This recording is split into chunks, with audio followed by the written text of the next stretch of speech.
Pour cette deuxième vidéo sur la sensibilité et l'empathie, nous allons traiter l'hyper-empathie. Je vais vous lire un extrait de site que j'ai trouvé génial, qui se nomme sophrologieassoweb.com. C'est parti.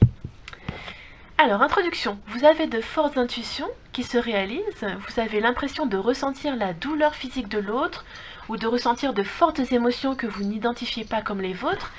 Vous êtes peut-être hyper-empathique. Alors, qu'est-ce que c'est que l'hyper-empathie? C'est, selon les psychologues, une hypersensibilité, une sensibilité plus forte que la moyenne à des stimuli, qu'ils soient physiques ou mentaux. Ceci conduit à une amplification des phénomènes au sein de votre propre corps et de votre mental. Alors, cette hyper-empathie présente un manque de recul par rapport au monde extérieur. Parce que percevoir, c'est une activité mentale en deux temps. Dans un premier temps, on s'identifie à l'objet perçu. Dans le second temps, on rend objectif la perception, ce qui revient à s'en détacher, à prendre un peu de recul. Sur le plan relationnel, dans un premier temps, le don d'empathie, en abolissant la distance qui nous sépare de l'autre, nous fait éprouver ce qu'il éprouve. Dans un second temps, il est nécessaire que nous puissions examiner le sentiment perçu de notre propre point de vue.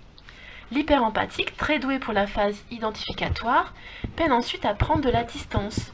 La difficulté n'est pas de comprendre les autres, au contraire il y arrive très bien, mais de se situer par rapport à eux, d'établir une certaine frontière.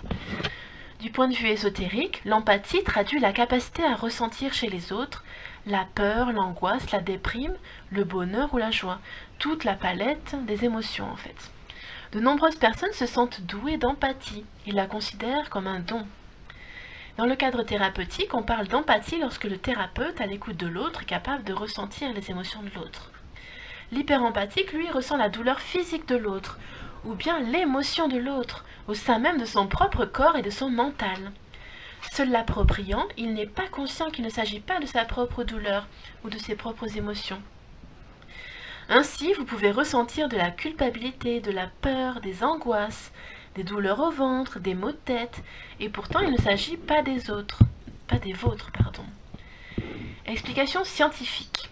Donc je vais résumer ce qu'il y a écrit parce qu'il y a quand même une sacrée partie dédiée à ça. Chez certaines personnes, l'existence d'une empathie forte et marquée est un fait. D'un point de vue scientifique, cette empathie s'explique par une forte concentration de neurones miroirs, ces neurones qui nous permettent de reproduire les mouvements des autres et qui nous sont utiles dans notre enfance pour apprendre les gestes de base. Alors les scientifiques s'accordent sur le fait qu'il y a une partie d'origine génétique et une partie d'origine environnementale. Qui est hyper empathique? Les hypothèses des psychologues. Se pourrait-il donc que chez une personne abandonnée affectivement durant son enfance, son adolescence et plus tard, ces neurones miroirs s'activent plus de telle façon que l'individu puisse chercher à s'identifier à l'extérieur? On partirait donc de l'hypothèse qu'un enfant en quête d'affect, de relations affectives, et ne le trouvant pas dans son plus proche entourage familial, développerait cette hyper-empathie afin de pallier à ce manque. Il devient alors beaucoup plus réceptif à tout type de réponse émotionnelle, physique ou psychologique. Donc il y a un aspect génétique, un aspect environnemental. Il y a aussi à prendre en compte le fait que l'hyperempathie est très présente par exemple chez les précoces ou les surdoués. Donc il y a vraiment une grosse part génétique. Il ne s'agit pas d'une pathologie, il ne s'agit pas d'un défaut, c'est vraiment un trait de caractère, d'origine génétique a priori. Alors les psychologues nous conseillent comment faire la différence entre vos propres ressentis et ceux qui ne vous appartiennent pas. Donc gérer la contagion émotionnelle. Ils partent sur deux pistes. Différents facteurs influent sur l'intensité de la contagion émotionnelle. Deux facteurs. L'intensité avec laquelle les émotions sont exprimées, donc comment l'interlocuteur nous parle, donc il faut gérer ça. Il faut gérer également l'attention et l'importance que nous accordons en tant que récepteur de ce dialogue. Voilà, j'espère que cette deuxième partie vous aura plu.